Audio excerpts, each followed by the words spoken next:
ইসলামে স্বামীর প্রতি স্ত্রীর প্রধান দায়িত্ব কি?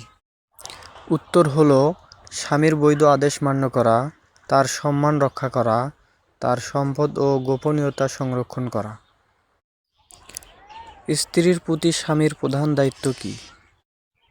উত্তর হলো, ভরণপোষণ করা, ভালো ব্যবহার করা, ভালোবাসা ও সম্মান দেখানো।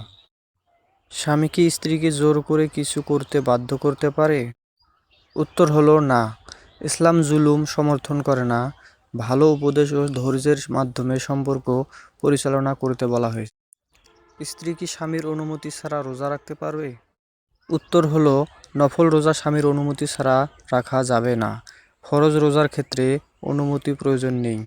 স্বামী যদি স্ত্রীর হক আদায় না করে তাহলে কি হবে?